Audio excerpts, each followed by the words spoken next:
एक समीकरण आती है यहाँ पे विल्हेमी समीकरण, विल्हेमी समीकरण। ये भी इंपॉर्टेंट है, कई बार पूछ लेता है। ठीक है, फर्स्ट ऑर्डर में पढ़ी जाती है भाई।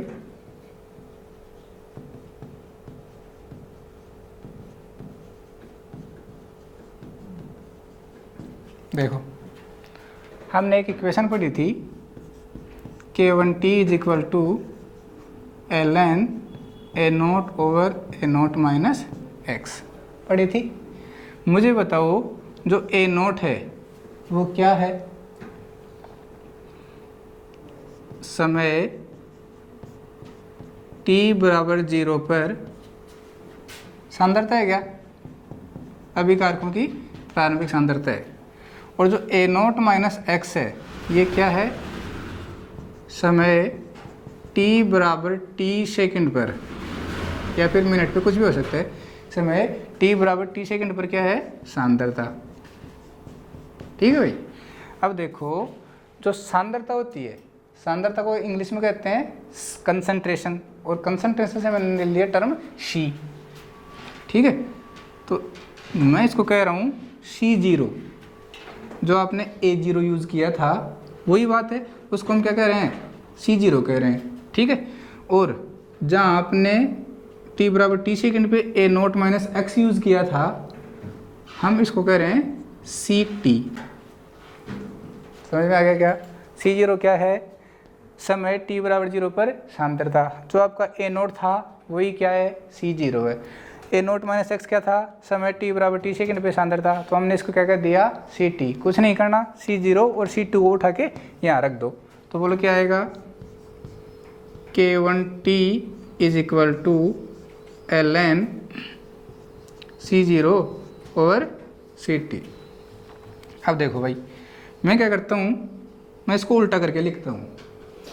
ठीक है, तो मैंने लिखा ln CT over C0 is equal to minus का K1T। मुझे बताओ क्या इस समीकरण को ऐसे लिख सकते हैं क्या? देख लो आराम से एक बार। ln CT over C0 is equal to minus का K1T। पहले आपके पास था ln C0 बटे CT, हमें लिख दिया CT बटे C0 और माइनस का K1T। अब कुछ लोगों को इसमें दिक्कत आ रही होगी, तो मैं इसको पहले साइड में प्रूफ कर देता हूँ कि ये माइनस कैसे यूज़ किया। देखो भाई, मैंने लिखा ln C0 बटे CT is equal to K1T। अब देखो मैंने क्या किया, मैं इस CT को उठा के ऊपर लेके जाऊंगा, तो ये ln। अब आपने क्या किया, इस CT को उठा के आप कहाँ ले गए? ऊपर। यहाँ इसकी पावर कितनी थी? 1। ऊपर लेके जाओगे तो पावर कितनी हो जाएगी? -1 बटे ऊपर वाले को नीचे ले आओ, तो ऊपर पावर 1 थी, नीचे का तो पावर क्या हो जाएगी? -1। तो ये हो जाएगा C0 की पावर -1 इज इक्वल टू क्या हुआ? K1T। देखो, इसके भी पावर -1, इसके भी पावर -1, तो हम ये कह सकते हैं क्या?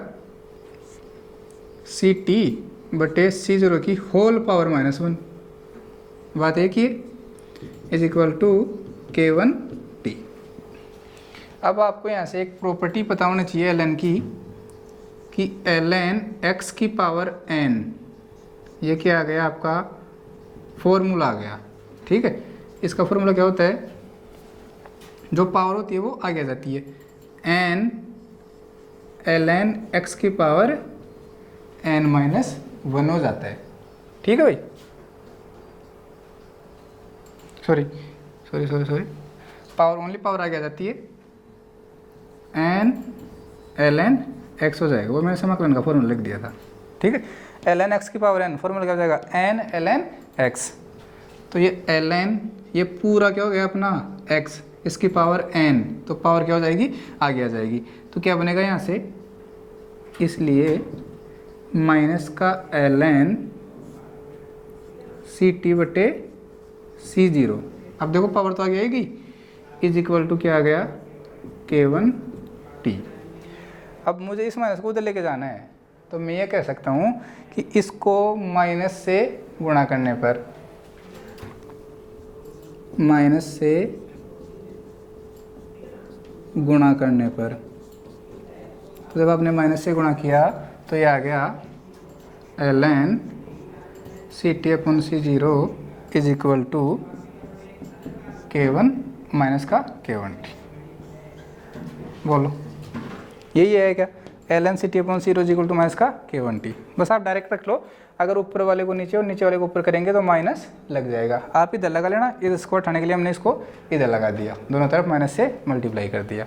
इसका जो एक्सपेरिमेंटल प्रूफ था कि माइनस कैसे आया वो मैंने साइड में करके आपको बता रखा है। आप खुद को समझने के लिए इस चीज़ को नोट कर सकते हो, अन्यथा आपको ज़रूरत नहीं है। ठीक है, तो मैं इसको रफ कर रहा हूँ, आगे बढ़ते हैं।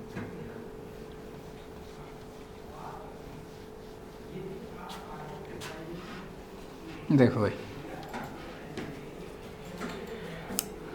अब क्या होगा, हमें तो ln नहीं चाहिए, ठीक है, हमें ln नहीं चाहिए, हमें तो जो आंसर निकालना है वो विदाउट ln ही निकालना है।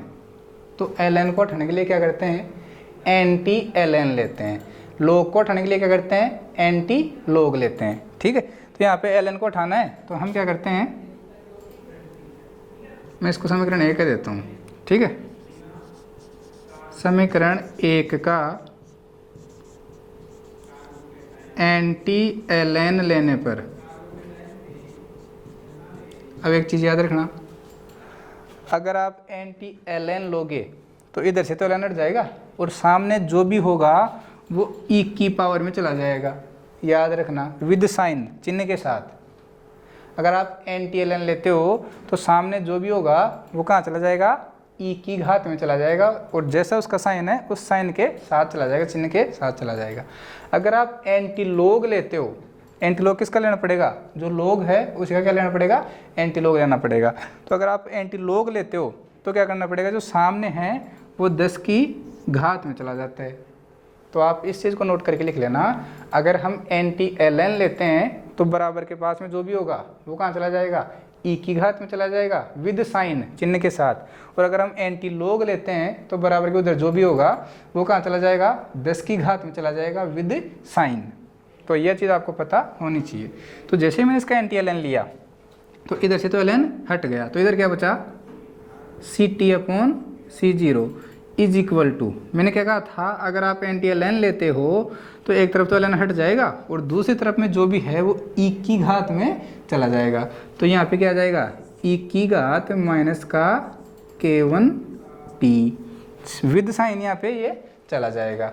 ठीक है, अब मुझे क्या करना है, CT की वैल्यू फाइंड आउट करनी है। तो जो C0 है ये भाग में बराबर के उधर जाएगा तो कहाँ चला जाएगा, गुणा में चला जाएगा। तो इसको आप लिख सकते हो, CT is equal to C0 dot e की पावर माइनस का K1T। ये लो भाई, ये आपकी आ गई विल्हेमी समीकरण।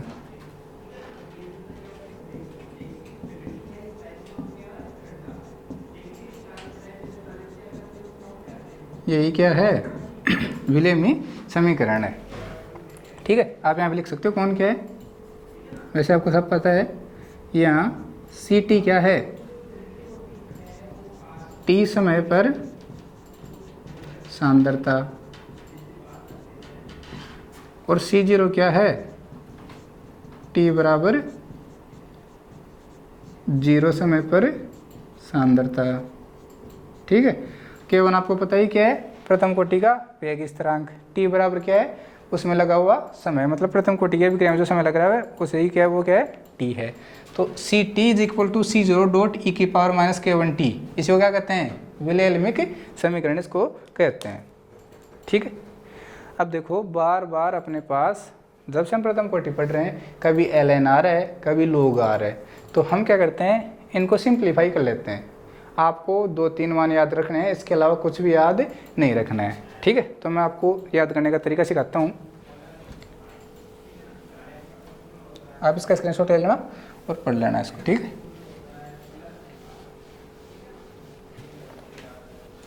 वो याद रखोगे कि एंटी एल एन लेने पे क्या होता है और एंटी लॉग लेने पे क्या होता है। एंटी एल एन लोगे तो क्या होगा, एल एन तो हट जाएगा और सामने जो भी होगा वो कहाँ चला जाएगा, ई की पावर में चला जाएगा विद साइन। और एंटी लॉग लेने पे क्या होगा, लॉग हट जाएगा और सामने जो भी होगा वो 10 की घात में चला जाएगा विद साइन।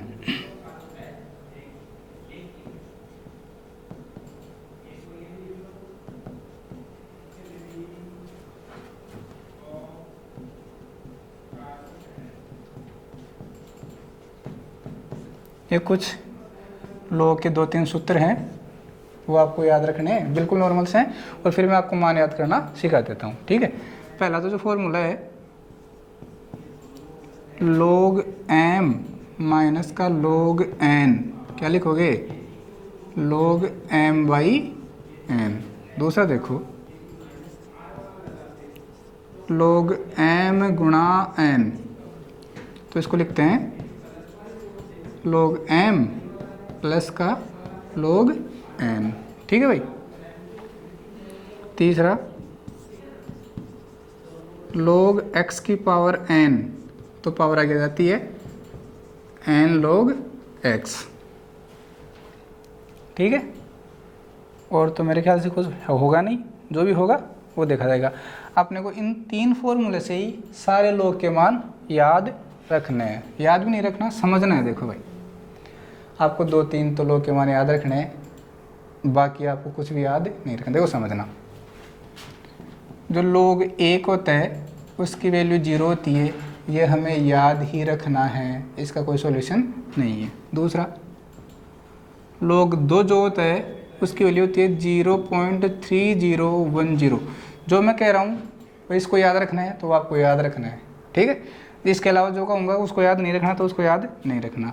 log 2 की हो गई, log 3 की वैल्यू होती है 0.477, ठीक है, ये भी आपको याद ही रखनी है। log 4, हाँ इसकी वैल्यू आपको याद नहीं रखनी, बिल्कुल भी नहीं रखनी। 2 का रख लोगे, 3 का रख लोगे। अब देखो क्यों नहीं रखनी याद, मुझे बताओ। जो log 4 है इसको मैं ऐसे लिख सकता हूँ क्या कि log 2 × 2 लिख सकते हैं क्या, 4 को 2 × 2, मतलब जो भी आप इसके पॉसिबल टुकड़े कर सकते हो वो टुकड़े कर लेना। अब 3 के तो टुकड़े नहीं हो सकते, ठीक है, तो हम 3 को नहीं लिख सकते, लेकिन 4 के टुकड़े हो सकते हैं 2 × 2। अब कोई ये कहेगा सर 1 × 3 लिख सकते हैं, क्या मतलब रहेगा फिर उसका, ठीक है। तो 4 के जैसे टुकड़े हो गए 2 × 2। तो देखो log m × n, क्या लिख दोगे, log m plus log n, तो इसको क्या लिख दोगे, log 2 प्लस का log 2। अब इस log 2 की वैल्यू क्या होती है 0.3010, और उस log 2 की वैल्यू क्या होती है 0.3010। दोनों को ऐड करोगे क्या आएगा 0.6020। आया समझ में। तो जिनके भी log के टुकड़े हो सकते हैं टुकड़े करो और दोनों को जोड़ दो। 1-2 बार आप ऐसे प्रैक्टिस करोगे ना तो फिर आपको पेन चलाने की जरूरत नहीं है कि डायरेक्ट दिमाग में टुकड़े करोगे और जोड़ दोगे, ठीक है। दूसरा तरीका देखो, मान कितना है यहाँ से 0.6020। आगे देखो, मैं इसको 2 की पावर 2 लिख सकता हूँ क्या 4 को, पहले क्या लिखा हुआ है log 2 की पावर 2। आ जाओ अगले वाले फॉर्मूले पे, log x की पावर n, पावर क्या आ जाएगी आगे आ जाएगी, तो क्या लिखोगे इसको 2 log 2, ठीक है भाई। अब आपको log 2 की वैल्यू पता है कितनी होती है 0.3010 होती है, तो 2 × 0.3010 वही आ गया 0.6020, ठीक है भाई। तो किसी भी फॉर्मूले से यूज़ करो, कोई भी फॉर्मूला यूज़ करो, वैल्यू हमेशा क्या आने वाली है सेम ही आने वाली है। तो आपने log 1 का मान याद किया, log 2 का मान याद किया, log 3 का भी किया, लेकिन log 4 का नहीं किया। और मुझे पता आपको आगे वाला भी पता है कि log 5 का सर हमें याद ही करना पड़ेगा। क्यों करना पड़ेगा, क्योंकि log 5 के टुकड़े नहीं होते हैं, तो उसकी वैल्यू देखो क्या आएगी 0.699। अब कोई कहे कि सर मुझे तो मान याद नहीं होने वाला, तो ठीक है भाई 3 तक तो कर लेना कम से कम, ज़्यादा तो मत करना, थोड़ा बहुत तो कभी बैठ जाता है। अब देखो बताता हूँ आगे क्या करने वाले हैं अपन। log 6 का निकालो फटाफट, आप निकाल के बताओ।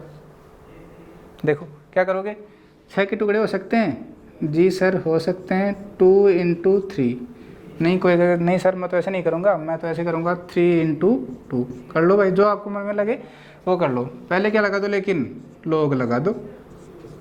ठीक है, लोग 2 गुणा 3 लोग m गुणा n, क्या करोगे, लोग m प्लस का लोग n, लोग 2 प्लस लोग 3। अरे कुछ नहीं है, सामने है, जोड़ दो।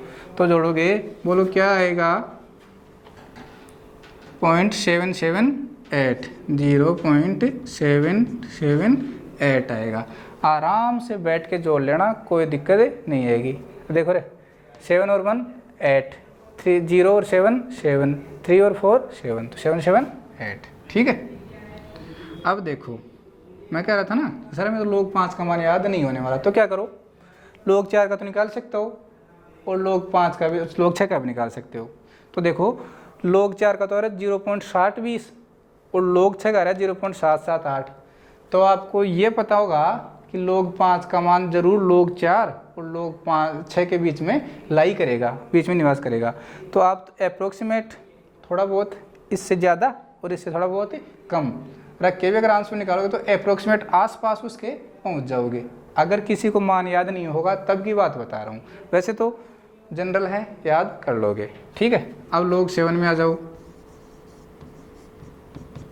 याद नहीं है, छोड़ दो, फिर देख लेंगे कि लोग 7 6 और लोग 8 के बीच में, तो 6 से ज़्यादा और 8 से कम जो मान आएगा वो किसका हो जाएगा, लोग 7 का। लोग 7 के टुकड़े नहीं हो सकते। ठीक है भाई, लोग 8 के, हाँ मुझे पता आप कर लोगे, और 1 नहीं 2 भी नहीं 3 प्रकार से आप इसको कर लोगे। ठीक है, चलो बताओ। तो सर हमने इसको ये किया कि लोग 4 इंटू 2 लिख दिया 8 को, बहुत बढ़िया। तो ये क्या लिखोगे, लोग 4 प्लस का लोग 2। अब लोग 4 का भी मान आपके पास है और लोग 2 का भी मान आपके पास है, तो क्या आएगा 0.699, 0.9030, सॉरी 0.9030, 0 2 और 1 3, 0 6 और 3 9, तो 0.9030। सर हम तो ऐसे नहीं निकालेंगे, हम निकालेंगे कैसे, हम इसको निकालेंगे सर log 2 की पावर 3 लिखेंगे भाई। 2 इंटू 2 इंटू 2 क्या होता है, 8 होता है। 2 2 जा 4, 4 2 जा 8। तो हम क्या करेंगे, log 8 को क्या लिखेंगे, log 2 की पावर 3। तो सोल्व करोगे क्या आ जाएगा, 3 log 2। अब 3 की वैल्यू आपको है ही पता, 3 इंटू log 2 की वैल्यू 0.3010, मल्टीप्लाई करो 0.9030 आएगा। ठीक है, तो अब देखो log 6 का मान आ रहा है 0.778 और log 8 का मान आ रहा है 0.9030। तो log 7 का मान आएगा 0.845। ठीक है, देखो 6 से ज़्यादा है 8 से कम है, दोनों के बीच का है 845। जिनके टुकड़े नहीं हो सकते उनके मान तो कम से कम याद कर लेना रहे, बाकी तो मेरे ऊपर छोड़ दो। अब लोग का मान भी आपको, लोग 9 का मान भी आपको याद नहीं रखना, कर लोगे, वेरी गुड। क्या करोगे सर, हम तो 3 इंटू 3 लिखेंगे। अरे लिख लो, जो आपके मन में है वो लिख लो, 3 इंटू 3 लिख लो या 3 की पावर 2 लिख लो। 3 इंटू 3 करोगे तो log 3 प्लस log 3 करोगे, 3 की पावर 2 करोगे तो 2 log 3 कर दोगे, 2 log 3, इन दोनों को, सॉरी 2 इंटू log 3 इसको मल्टीप्लाई करना है। ठीक है, तो log 9 के लिए या तो log 3 के मान को जोड़ दो, क्या आएगा,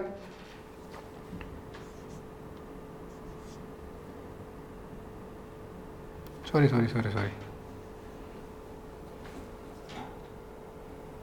हाँ ठीक है ये आएगा 0.954। ठीक है, log 10, अरे बता दो इसका, तो वेरी गुड, कितना आएगा, 1 आएगा।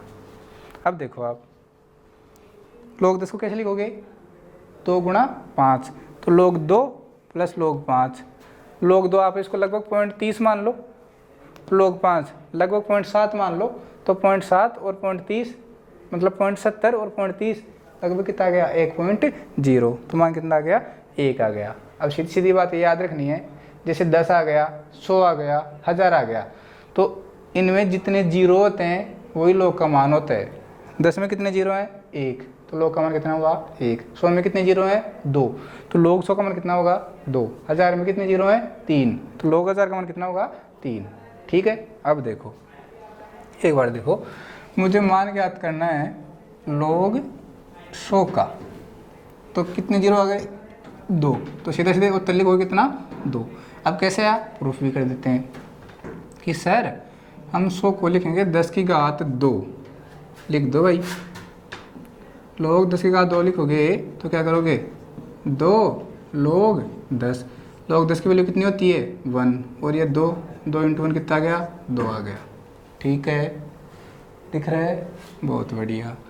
दूसरा कोई है जो मुझे बताएगा कि नहीं सर मैं तो लोग 100 को ऐसे नहीं लिखूंगा, 10 की घात 2 नहीं लिखूंगा, मैं तो और ही कैसे लिखूंगा। बोलो कैसे लिखोगी 50 इंटू 2 नहीं, 50 इंटू 2 नहीं, आप लिख दो 25 इंटू 4 लिख दो। ठीक है, खूब सारे तरीके हैं लिखने के। अब इसको देखो log 25 इंटू 4 तो क्या लिखोगे log 25 प्लस log 4। अब सर में तो log 4 का मान नहीं ध्यान, तो यहाँ से देख के लिख देना, नहीं तो log 4 को क्या लिख दोगे 2 की घात 2। अब log 25 का मान नहीं ध्यान, तो टुकड़े करके लिख दो। आपको पता है कि 25 का मतलब क्या होता है log 5 की पावर 2। ठीक है, और प्लस log 2 की पावर 2। सर में तो 4 का भी नहीं ध्यान इसलिए मैंने लिख दिया 2। अब log x की पावर n, पावर आगे आ जाएगी 2 log 5, इधर क्या होगा प्लस का 2 log 2। ठीक है भाई, log 5 की वैल्यू बताओ, 2 इंटू log 5 की वैल्यू 0.699 प्लस ये कितना हो जाएगा 2 इंटू 0.3010। आंसर निकालो।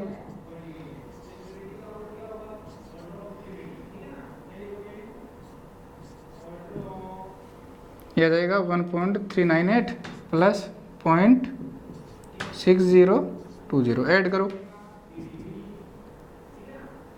तो यह आएगा आपका 0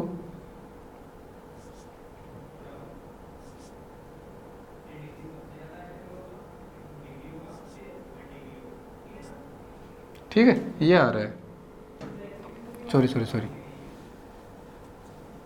ये आएगा 2.000, गलती हो गई थी। 6 और 3 9, 9 और 1 10, 10 का 0 और हासिल की 1 और 1 2, तो 2.000। कैसे भी कर लेना, आंसर कितना आएगा 2 ही आएगा।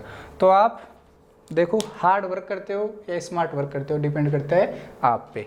ठीक है, इतना लंबा करोगे या log 100 को सीधा लिखोगे 10 की घात 2 सीधा करोगे, log 10 का मान कितना होता है 1, तो 2 गुणा 1 कितना हो गया 2, सीधा सीधा। अब एक चीज़ आप नोटिस करो, और आपने कईयों ने कर भी ली होगी अभी तक, कि log 10 का मान तो कितना है 1 है, ठीक है, और log 100 का मान कितना है 2 है। तो देखो log 11 से लेकर log 99 तक जितने भी मान आएंगे वो 1 से तो ज़्यादा और 2 से क्या होंगे कम होंगे। सीधी सीधी बात याद रखना कि log 10 का मान कितना है 1 है और log 100 का मान कितना है 2 है। तो log 11 से लेकर log 99 तक जितने भी मान आएंगे वो क्या होंगे 1 से तो ज़्यादा 2 से कम, कहने का मतलब 1 और 2 के बीच में ही होंगे। तो कभी भी आपको पूछ रहे कि log 99 का मान बताओ, ये लो सर अब हम क्या करें। ठीक है, तो क्या करोगे टुकड़े कर लो 11 गुणा 9। अब log 11 का मान तो मैं बता देता हूँ, फिक्स है, याद करना पड़ेगा, और log का मान आप निकाल सकते हो। तो सीधा सीधा टुकड़ा करो और दोनों के मान को जोड़ दो, क्या निकालोगे log 99 का मान। ज़्यादा नहीं आना चाहिए, 2 से ज़्यादा नहीं आना चाहिए, अगर 2 से ज़्यादा आ गया तो आपका गलत हो जाएगा। तो मैच करने के लिए आपको एक रेंज मिल गई कि log 11 से लेकर log 99 तक के मान कहाँ आएंगे 1 और 2 के बीच में। तीसरा बताओ कि log 1000 का मान कितना आएगा, कितना आएगा 3, क्योंकि 1000 में कितने जीरो हैं 3 जीरो हैं। तो देखो इसका मतलब log 101 से लेकर log 999 तक के मान 2 और 3 के बीच में ही आएंगे।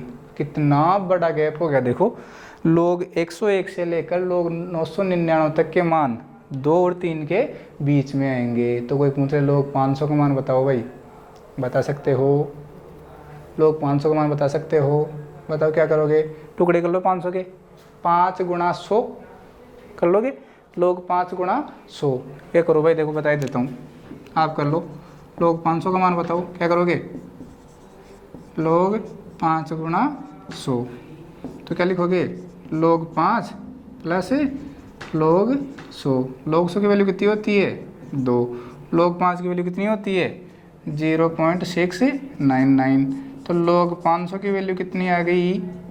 2.699।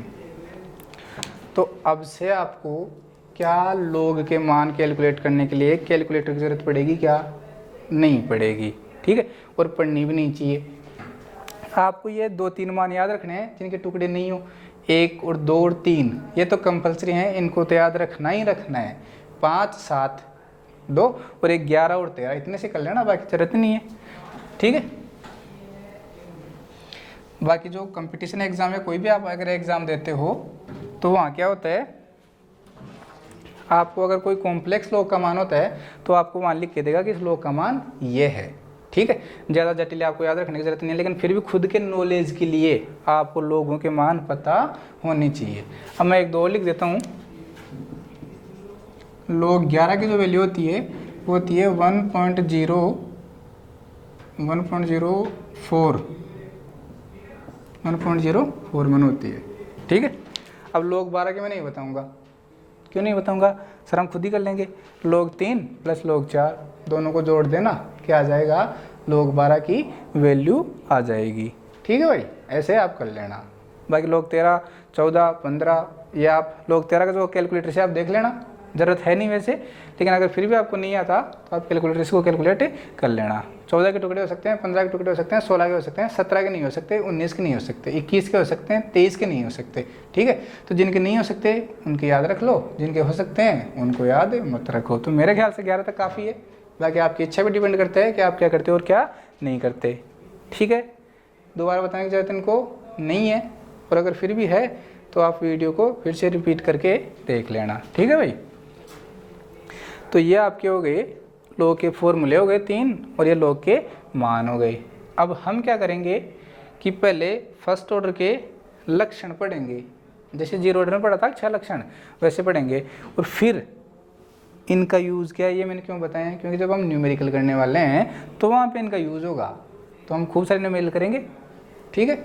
और फिर ग्राफ बनाएंगे इसके, फिर आगे बढ़ते हैं, ठीक है भाई। ओके, देखो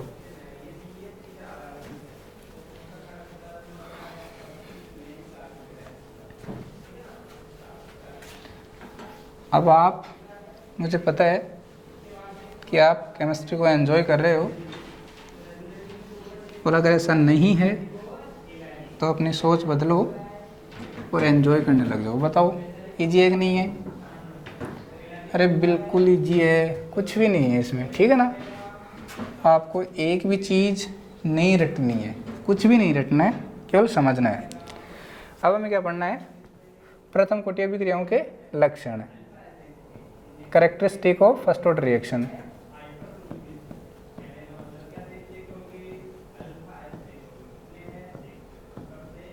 देखो भाई, प्रथम कोटि अभिक्रियाओं के लक्षण।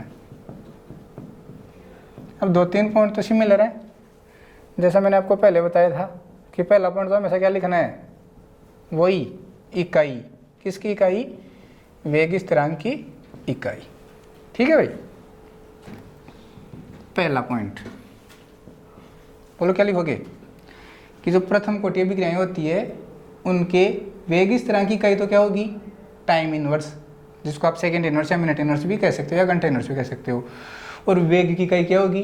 मोल पर लीटर पर सेकंड, ठीक है। तो मैं लिख रहा हूँ शून्य कोटि अभिक्रिया के लिए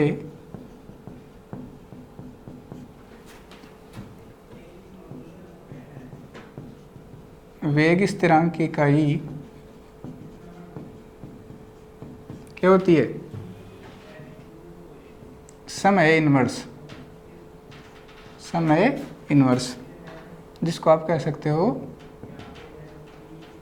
time inverse. For example second inverse, या फिर मिनट इन्वर्स, या फिर घंटा इन्वर्स, आवर इन्वर्स। ठीक है, तो ये तो क्या हो गई वेग स्थिरांक की इकाई, तो समय इन्वर्स तथा वेग की इकाई बोलो क्या होती है? बोलो बोलो क्या होती है? मोल पर लीटर पर सेकंड होती है। तो आपको पता होना चाहिए। और मैंने कहा था कि संयोग से शून्य कोटि में ऐसा हो जाता है कि उसके वेग और वेग स्थिरांक की इकाई क्या हो जाती है? समान हो जाती है। ठीक है भाई, आ जाओ पॉइंट नंबर 2। बोलो क्या लिखोगे? तब हमने अवकलित वेग समीकरण निकाली थी, तो dx बटे dt बराबर k1 a0 माइनस एक्स लिखा था। और ये आपके पास कहाँ से आया था? dx बटे dt, जिसको आप क्या कहते हो? वेग कहते हो। ये समानुपाती होगा किसके? a0 माइनस एक्स की पावर 1 के। कहने का मतलब ये है कि प्रथम कोटि अभिक्रियाओं का जो वेग है वो अभिकारक की प्रारंभिक सांद्रता के क्या है? समानुपाती होता है। कहने का मतलब अभिकारकों की प्रारंभिक सांद्रता बढ़ने पर प्रथम कोटि अभिक्रिया का वेग बढ़ता है। ठीक है, देखो तो दूसरा पॉइंट अपने पास आया कि प्रथम कोटि अभिक्रिया का वेग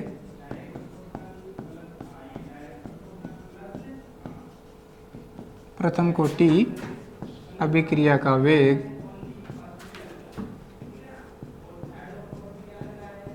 अभिकारकों की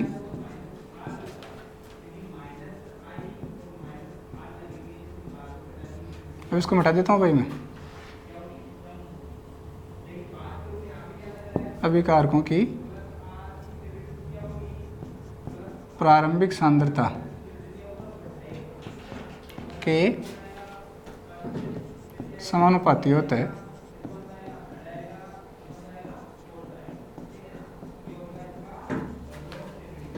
अर्थात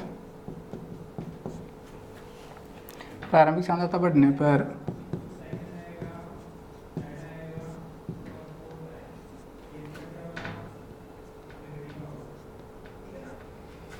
प्रारंभिक सांद्रता बढ़ने पर वेग बढ़ता है। दैट मीन्स हम कह सकते हैं, इसका मतलब होता है दैट मीन्स, अर्थात या फिर जिसका मतलब।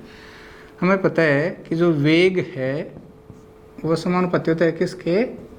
a0 माइनस एक्स की पावर 1 के समानुपाती होता है। या फिर हम ऐसा ना बोल के इसको ऐसा लिख सकते हैं कि 1 की पावर 1 के समानुपाती होता है। एक क्या है? अभिकारक की प्रारंभिक सांद्रता, और ये क्या है? इसकी पावर 1 है। ठीक है, तो आप यहाँ से लिख सकते हो rate is equal to k1 a। ठीक है भाई, ये आपने लिख दिया। अब कोई आपको कहे कि आपको वेग वर्सेस अभिकारकों की, या फिर आपको कह दे वेग वर्सेस ए के बीच में ग्राफ बनाओ। तो मैंने कल आपको अच्छे से समझाया था कि जो पहले होता है उसको कहाँ लेते हैं? वाई एक्सिस पे। जो बाद में होता है उसको कहाँ लेते हैं? एक्स एक्सिस पे। तो इस समीकरण पे आ जाओ। हम जानते हैं कि क्या जानते हो आप? रेट या फिर वेग बराबर k1 a की पावर 1। तो इसको कहाँ लेना है आपको? वाई एक्सिस पे।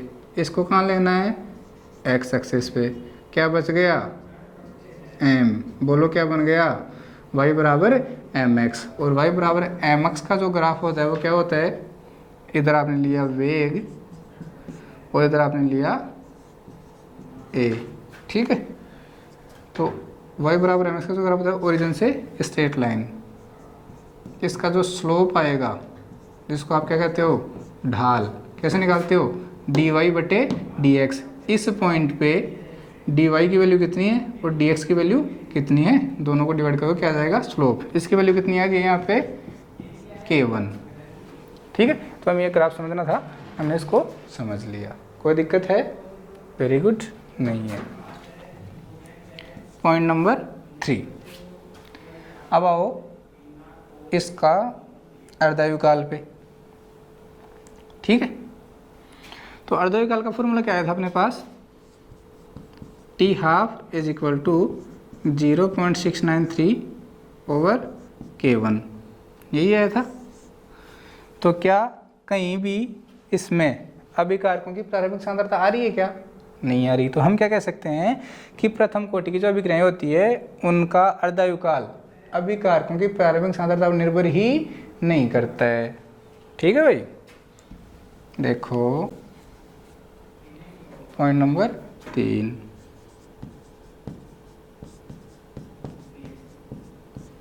प्रथम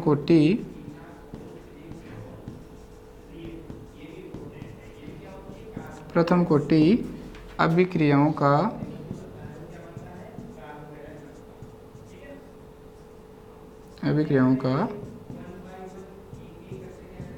अर्धायुकाल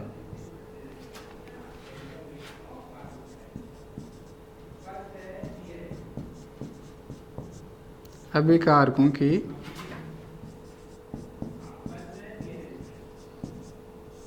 प्रारंभिक सांद्रता, जिसको आप क्या कहते हो A0 पर निर्भर नहीं करता है, याद रख लेना, बड़ा ही इम्पोर्टेंट पॉइंट है। ये लो मैंने इसको 3 स्टार दे दिए, आपको याद रखना है, याद तो कुछ नहीं रखना, बस केवल समझना है, ठीक है। वो जो आपने मैंने गणित के जिसका गणितीय रूप बनाया था वो समझ गए, तो फिर आपको कुछ भी रटना इसमें नहीं है। अर्थात हम ये कह सकते हैं, क्या कह सकते हैं कि जो टी हाफ होता है उसकी इक्वेशन आती है 0.693 ओवर k1, ये हमारे पास समीकरण आई थी। तो जब हमें ग्राफ बनाना है टी हाफ वर्सेज A0 के बीच में ग्राफ बनाना है, ठीक है। तो क्या इसमें कहीं भी A0 आ रहा है क्या, नहीं आ रहा। इसको कहाँ लेना आपको y एक्सिस पे, ठीक है। तो देखो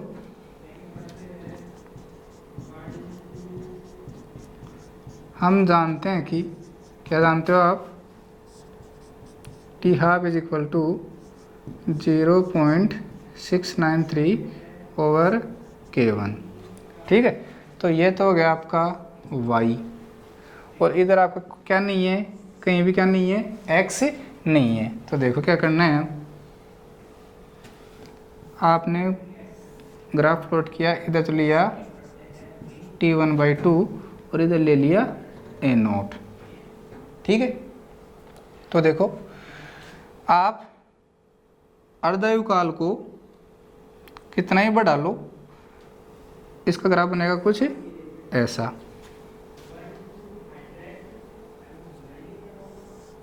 बोलो भाई ऐसा। इसका मतलब क्या है, देखो आप सॉरी ये वाला ग्राफ बनेगा, देखो सांद्रता अभिकारकों की जब यहाँ है तो भी अर्धायुकाल इतना ही है, जब यहाँ है तो भी इतना ही है, तो कितनी ही कर लो अर्धायुकाल तो सेम है। इसका मतलब अर्धायुकाल किस पर निर्भर नहीं कर रहा, अभिकारकों की प्रारंभिक सांद्रता पर निर्भर नहीं कर रहा, ठीक है। तो इसका ग्राफ बनेगा ये वाला, ठीक है भाई।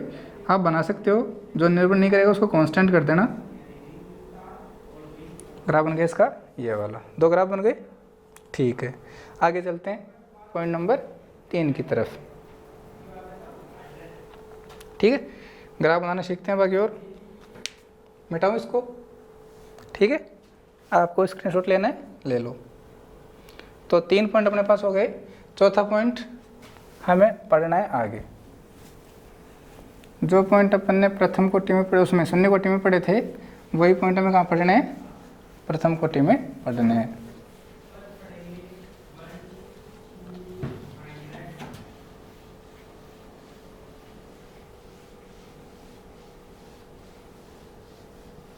आगे चलते